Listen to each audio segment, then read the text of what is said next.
largest religious group.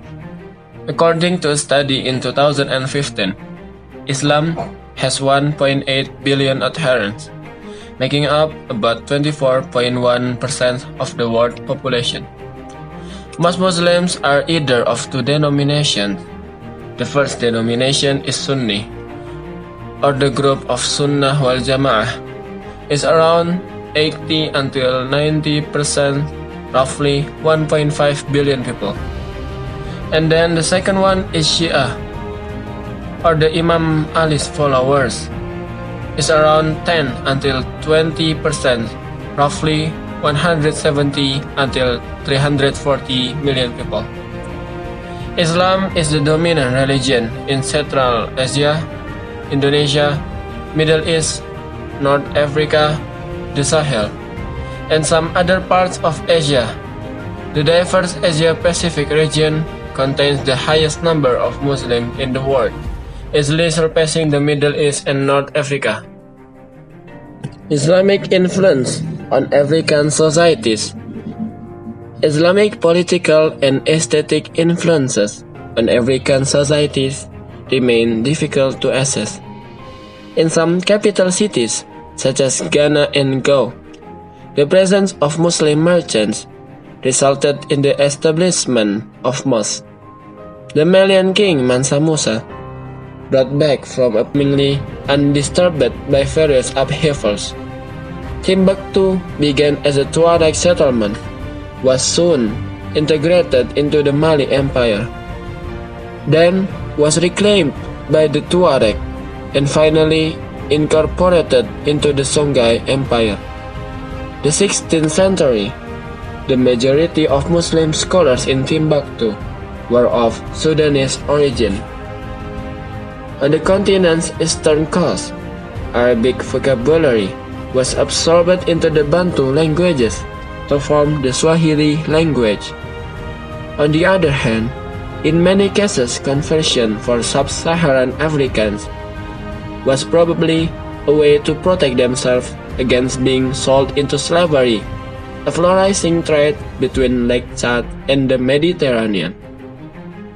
For their rulers, who were not active proselytizers, conversion remained somewhat formal. The strongest resistance to Islam seems to have emanated from the Mosi and the Bamana, with the development of the Sego kingdom.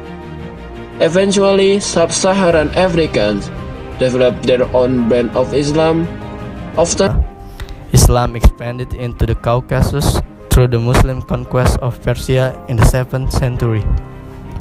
The Ottoman Empire expanded into southeastern Europe, invading and conquering huge portions of the Byzantine Empire in the 14th and 15th centuries. Over the centuries, the Ottoman Empire also gradually lost almost all of its European territories, until the empire collapsed in 1922. Some Balkan countries continue to have large population of native Muslims, though the majority are secular. During the colonial period, some 200 years ago, Muslim immigrants from coastal Africa and island territories under the British Empire came to Australia in the early fleets of European settlers. The first significant Muslim population was formed with the arrival of Afghan cameliers who were brought from Titan, India, to help open up the interior of the country. One of the major projects involving Afghan cameliers was the development of the rail link between Port Augusta and Alice Springs, which became known as the GAN. The rail line was extended to Darwin in 2004. Muslim cameliers played an indispensable part in the early development of Australia in Central Australia. Afghan cameliers before reaching Mexico City. Many enslaved people brought to America from Africa were Muslims from the predominantly Muslim West African region.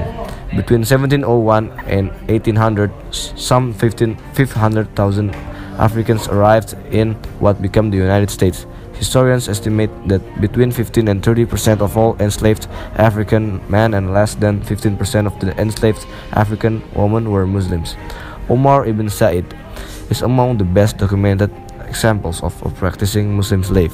He lived on a 19th century North Carolina plantation and wrote many Arabic texts while enslaved. Born in the kingdom of Futa Turu, modern Senegal, he arrived in America in 1807, 1 month before the US abolished importation of slaves.